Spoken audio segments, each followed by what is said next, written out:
Let me just give you four simple points to think about. And the first of them is actually the Quran's argument itself. In my own study of the Quran, I grappled with this issue maybe 12, 13 years ago. And when I did, I realized that some of the strongest arguments, probably the most conclusive arguments in favor of the tradition of the Prophet ﷺ, the Sunnah, the Hadith of the Prophet ﷺ, is actually the Quran itself. An in-depth study of the Quran leaves you with no other conclusion but to rely and to acknowledge the Sunnah of the Prophet ﷺ. I would even consider it inseparable from the Quran, or a part of the study of the Quran, not even a separate institution by itself. It's actually part and parcel and inseparable from the Quran. All right. So we heard this guy saying that we can separate the Hadith from the Quran. Peace of Christ to all, and may the Lord bless us, all of us, and open the eyes of the Muslims for what we are going to show them. We cannot separate the Hadith from the Quran. But if Muhammad Hadith is the one which complete the Quran, that's mean, you know, like you are telling me that the Hadith complete the Quran, which means there's no other, there's no need for anything. There is no need for you. What the point of the Hadith if the Hadith still cannot explain the Quran and cannot guide you? So we need someone like Nu'man Khan to explain to the Abduls what the Quran mean. I mean, why the Quran? Why Muhammad did not spend his time explaining the Quran instead of speaking about his sperm as an example?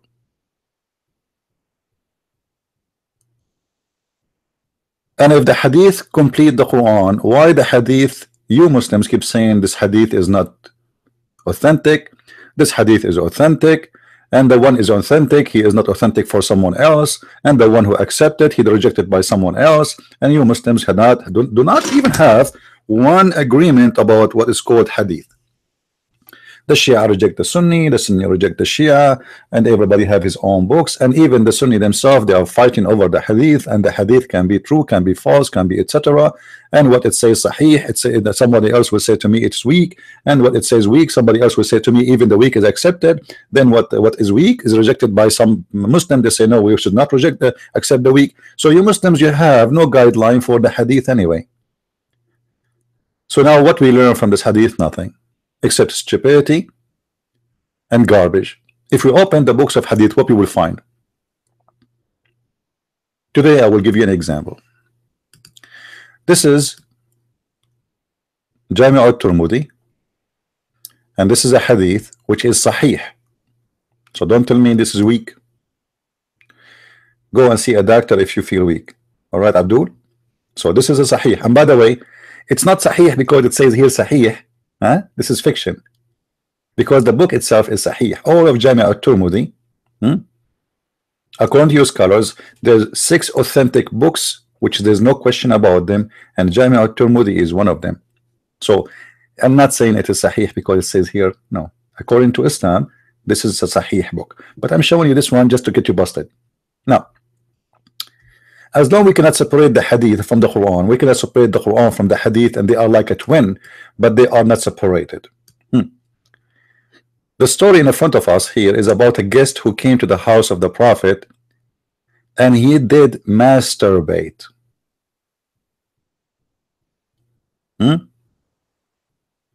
He did masturbate. You see here, it says he saw a wet dream. It's not really a wet dream. It's he did masturbate. As simple as that. What wet dream? And then the guy, he woke up in the morning and he washed the garment, because what he made the sperm, you know, he sprayed his sperm, may Allah peace upon him, all over the garment which Aisha she gave him to cover himself with. So in the morning, this guy, he decided to wash the garment. Now Aisha, she was upset. Why she was upset? Read with me. Aisha had a guest whom she lent a yellow warp for him to sleep in. He had a wet dream and was too embarrassed to send it to her while the trace of the wet dream were present on it. So he submerged to washing it in water. Then he sent it to her Aisha, she said, why did he ruin our garment? Why did he ruin our garment? It would have been sufficient for him to scrap it off with his finger.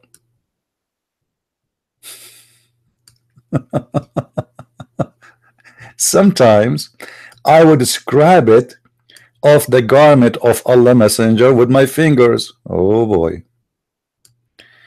Now, what we learn from this hadith is the following. And remember, this is a Sahih hadith. There's people, they come to the house of the Prophet and they sleep in his house, and then when the light is off, they start masturbating. If we go and see the Muslims, there is Muslim videos about describing the house of Muhammad. Muhammad's house was a room. The house of Aisha was a room, according to them, not to me. So this guy was masturbating where? And how somebody is coming to the house of a prophet, and then he could not control himself, and he is a companion of the prophet, and he is doing what? When the light is off, he started playing, excuse my language, with his penis. And then what kind of a wife of a prophet she is? The one is not upset because he was masturbating in the house of the prophet, and the prophet himself is not upset because his friend is masturbating in his house. She is only upset because he ruined the garment. And how he ruined the garment? He just washed it. So the only way to keep the garment, not to be ruined, according to Aisha, is to scrap the sperm by fingers. And even she said she used to scrap it from the prophet garment, which means Muhammad always he masturbate and he spray his sperm all over, and then when it's dry, Aisha, she scrub it and she never wash it. So what we learn from this, that Muhammad and his wife, both of them, they were very open-minded to share sexual activities under the same roof, and they have no problem with it. As you see, Aisha and Muhammad did not complain about this guy masturbating in the house. He did not say to him, shame on you, don't come over here again. Or what the problem is, the garment.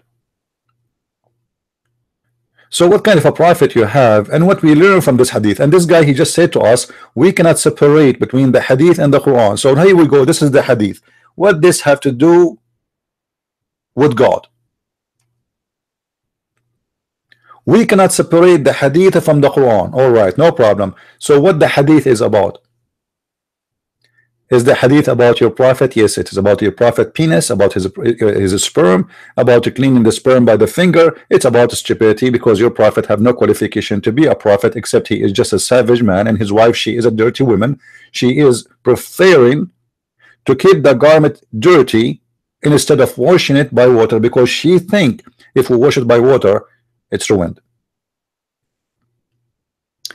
This is the truth, and the truth hurt.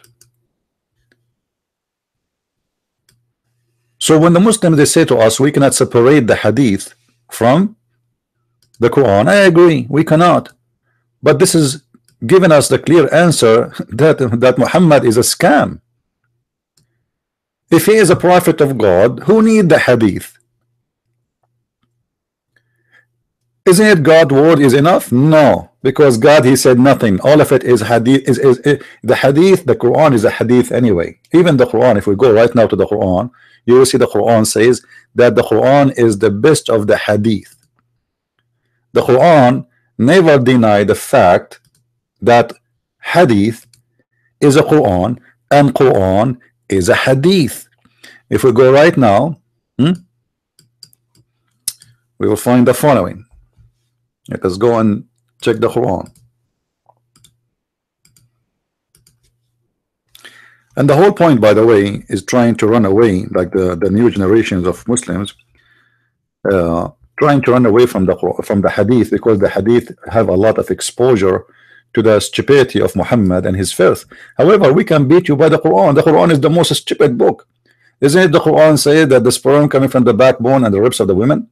Isn't it the Quran says in one verse that Allah He created the sun first, and the other verse He says no, Allah He created the earth first? Isn't it the Quran, is speaking about how He created the babies, and the babies look so funny and so stupid according to the creation of the Quran? So don't tell me we don't want to go by the hadith. Now, there's many verses. Let us see here. Hold on. Here we go. Chapter 39, verse number 23. It says, Allahu nazzala ahsan al-hadithi kitaban. Allah He sent the best of the hadith as a book. But the funny, Muhammad, he never received a book, which make it more fishy. Obviously, based on this verse, Muhammad he received a book, not statements from Jibreel, because it says here in Arabic, kitaban. Kitaban mean a book. So the best of the hadith is the Quran. So the Quran is a hadith. You see here the translation says a beautiful message. It doesn't say that. It doesn't say that. It says the best of the hadith, a book. This is why I say don't ever listen to a Muslim translating to you the Quran in any language. All of them, they are a bunch of liars, and they are using their own fiction translation. Look at this guy. Allah has revealed the fairest of His statement, a scripture consistent. Where is the beautiful gone? Where is the beautiful is gone? And where is the message? And where is the scriptures? It doesn't say that. It says hadith. Exactly. Hadith means a speech. Anyway, so we heard this guy. We cannot separate the Quran from the hadith. Now, can we separate the stupidity of Muhammad from the stupidity of the Quran? Absolutely not.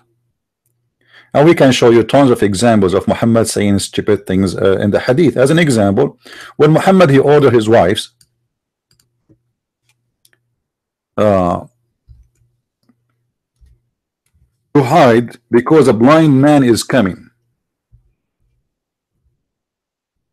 Huh? I mean, look at this guy. This guy is mentally sick. And don't tell me this is a weak hadith. This is a sahih hadith. So the story here is a blind man, he came to visit Muhammad in his house. And he's a poor. Remember, this is the same guy, Muhammad, he kicked him out in the chapter of Abasa. Verse number 1, it says that Abasa wa tawalla in ja'ahu al-ama, he was upset when the blind man he came to him. So, but this is a different occasion. That occasion he came when Muhammad was speaking to rich men, so Muhammad kicked him out. Now, when the blind man he came, Muhammad he said to them, to his wives, observe the veil from him. Oh, he's asking them to wear hijab. What? We asked who the women, the wives. Muhammad had many chickens. We asked Messenger of Allah, isn't he blind? I mean, come on, stupid or what? Are you stupid? Isn't he blind? He can neither see us nor recognize us.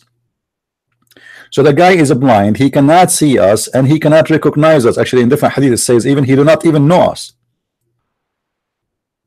The Prophet said, are you both blind? Don't you see him? How stupid that is. Muslim women, I can show you the Hajj. Muslim women, they are allowed to see men as long they are not naked. The guy is not coming naked to his house.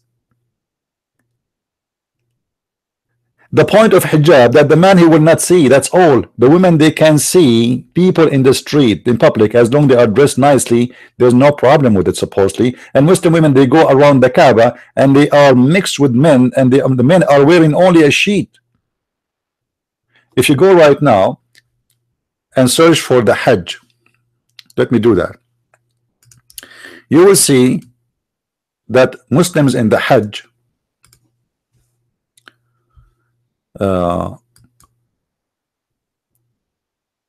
They are mixed together.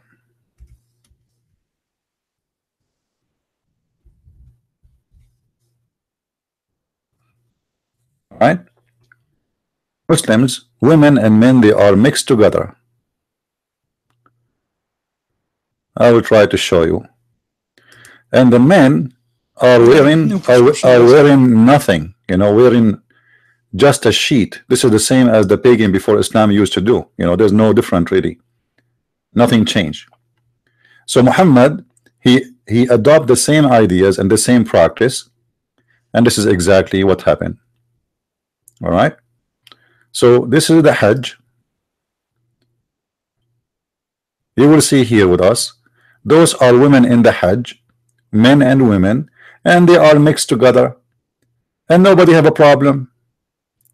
So why the women she have to wear the whatever they call it? This guy is taking a snapshot, and the camel is there too. You know. So why the women she have to hide? What is the problem? By the way, it is the most filthy place. If you look at the floor, let me zoom in. I will stop. If you look in the ground, you will see how clean the Muslims are. The floor, the ground in Mecca during the Hajj is the most filthy place ever you can imagine. Garbage everywhere. I will stop the video. I don't know if you can see it. You know, look. Do you see it? How the garbage all over the ground? I'm sure you see it, right? Let me put this thing down. All right, hold on.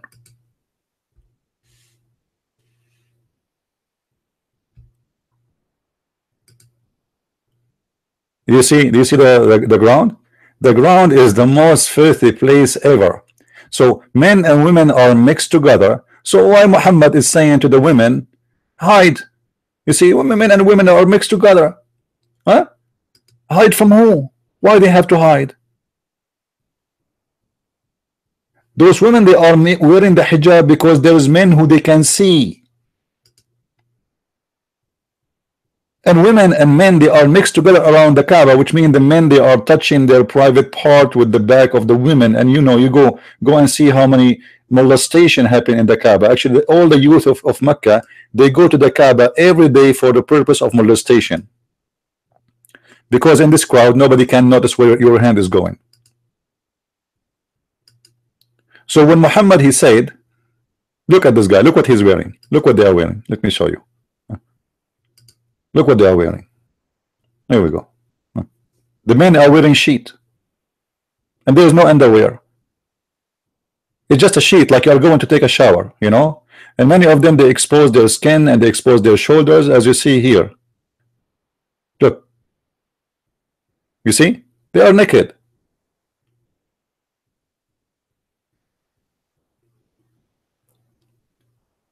So when Muhammad, he ordered the women to cover themselves, in the purpose of what? The whole idea is Muhammad get busted and he looks stupid in front of his wives. So they said to him, why we have to hide if he is blind? So he said to him, are you blind too? Can't you see him? And this is why the hadith is a problem, because the hadith exposed the stupidity of your prophet and the filth of his house. And he have no problem that men, they come and masturbate in his house, and his wife, she is so clean to the point she prefer not to clean the sperm by washing by water, but yet she prefer if she scrub it by finger, by her nail, so she can preserve what she called the garment. That is Islam. It's a religion of scam and stupidity and a bunch of idiots. And this is a prophet who says to his wife, hide and wear the hijab. When they ask him why we should wear the hijab, because obviously the women, they are smarter than this idiot, he said, don't you see him? Since when the hijab is about you not seeing men? Nu'man Khan himself, when he is speaking there, there's women sitting in the room and they can see him. Shabir Ali, he said with the women, she is wearing 10 kilograms of makeup and she can see him. And what wearing hijab will do? This is how we stupid this religion. Thank you very much for watching. Feel free to download my videos and share it with your friends.